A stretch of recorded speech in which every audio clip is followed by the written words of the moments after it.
Hey guys, happy Friday. I'm Alex, and today I'm going to be doing my presentation on this article by Roseman from 2018 called Increased Amygdala Responses to Emotional Faces After Psilocybin for Treatment-Resistant Depression. So to get us started, I just wanted to give a little bit of background information on some terms that are important for understanding the study, which are psilocybin, the amygdala, and treatment-resistant depression, or TRD. So psilocybin is the active ingredient in what we would colloquially refer to as magic mushrooms or shrooms, and it's an example of a psychedelic drug, which is a class of hallucinogens. So LSD would be another example of the same kind of drug, and this means that it's psychoactive and it produces altered states of consciousness, altered states of perception, also feelings of euphoria, and most of the time it's also going to produce auditory and visual hallucinations. It also activates serotonin receptors, which makes it a serotonin agonist.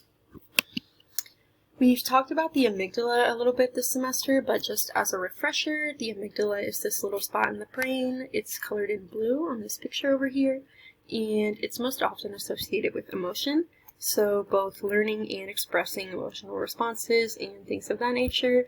And we've also discussed that it's particularly relevant when it comes to fear and fear responses.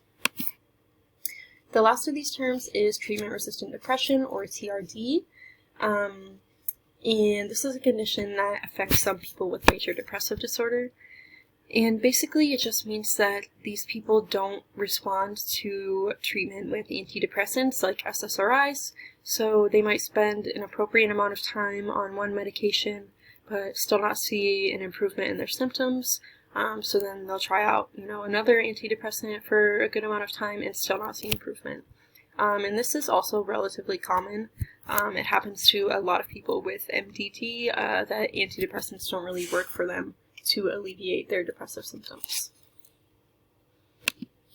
So there's some prior research that this study is building off of, and most of it has to do with the fact that psilocybin has shown really promising results when it comes to treatment for a lot of psychiatric conditions, the most notable probably being depression, including TRD.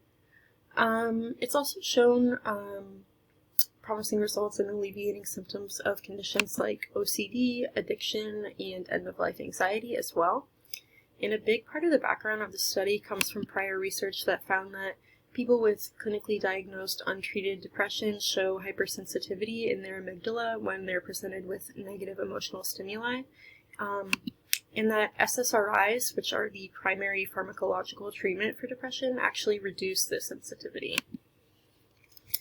So with that being said, the researchers in this study wanted to explore the antidepressant action of psilocybin on amygdala responses to emotional faces using fMRI.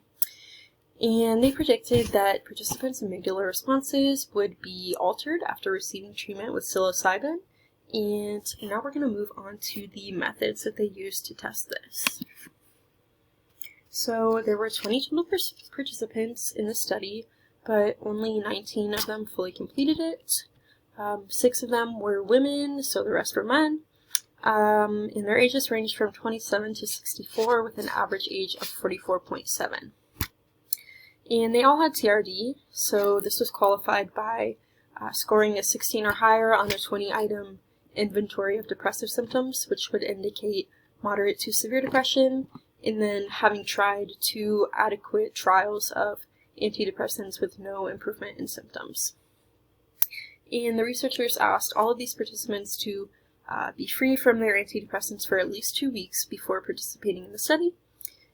And participants were excluded if they had a personal or family history of a diagnosed psychotic disorder, suicide attempts resulting in hospitalization, a history of mania, phobias relating to blood or needles, a positive pregnancy test before or any time during the study, and a current dependence on drugs or alcohol. So these participants went through 2 sessions as part of this study. The first session was basically just an introduction. They were given a really low dose of psilocybin and then kind of just simulated aspects of the real thing. So they would listen to music that they would also listen to in the second session.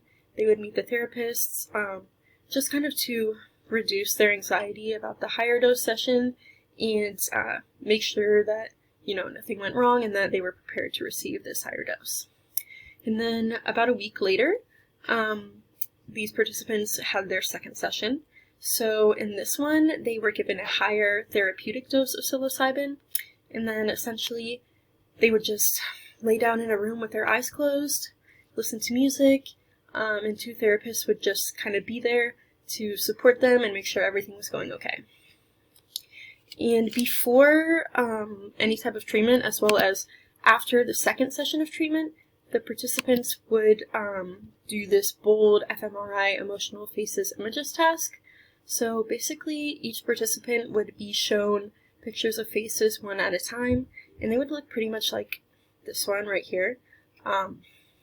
So just a face making either a fearful, happy, or neutral expression. And so they would look at these faces while they were inside the fMRI scanner so that the researchers could see how their amygdala was responding to these different emotional stimuli. And like I said, they did this before the first session, so just to kind of get a baseline for each individual participant. And then they did it again after the second session with the high dose of psilocybin. And then the two kind of scans were compared to each other to see where the differences were.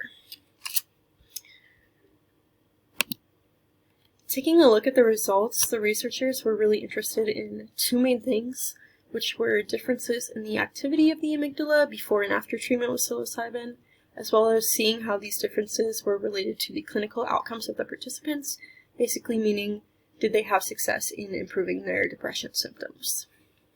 And the researchers found that participants did show increased responses to both fearful and happy faces in the right amygdala following the treatment with psilocybin, so this supported their hypothesis that there would be differences in amygdala activity after the treatment. And no significant changes were found in the left region of the amygdala.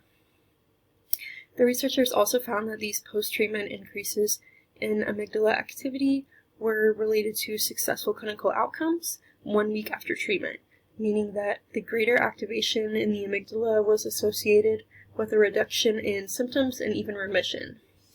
And this was also true when they used a different scale to measure depression at 1 day, 1 week, and 3 weeks following treatment. Just to give you guys a visual, these images are taken directly from the article. And this image over here on the left is a graph that is comparing activation in the right amygdala for the different stimuli before and after treatment with psilocybin. And you can see that for all of the conditions, the participants showed more activation following treatment than they did prior to treatment. And this image on the right over here shows significant clusters in the brain that show changes to the different stimuli after treatment, with warm colors representing increased activity and cool colors showing decreased activity. So we can see that there's an increase of activity in the amygdala, primarily the right amygdala, as well as some other visual areas of the brain. So this study found that amygdala responses to emotional faces increased after treatment with psilocybin for TRD. And this is interesting because, like I mentioned at the beginning of this presentation, research has observed that treatment with conventional antidepressants, particularly SSRIs, are associated with decreased amygdala responses. And the researchers in the study theorized that this could be because antidepressants like SSRIs kind of have this general muting impact on emotionally salient things, but in contrast, psilocybin might allow participants to kind of accept all of their emotions, including the negative ones. And of course, there are some limitations when it comes to this study. So to better support the findings, we would want to see something a little bit longer term with a more vast sample. And we would also want to have a control group made up of people who did not have TRD to compare these results to. We also aren't totally sure how chronic use of antidepressants might play a role in how the brain perceives emotional stimuli. So with further research, we would want to explore that. We would also want to explore how psilocybin might be used in combination with other types of treatments, as well as how it might work for people who have less severe levels of depression, that isn't necessarily resistant to treatment with antidepressants. The findings of this study are really important from a clinical standpoint because they suggest that there's potentially this really effective treatment for people with depression that can be used on a wider scale.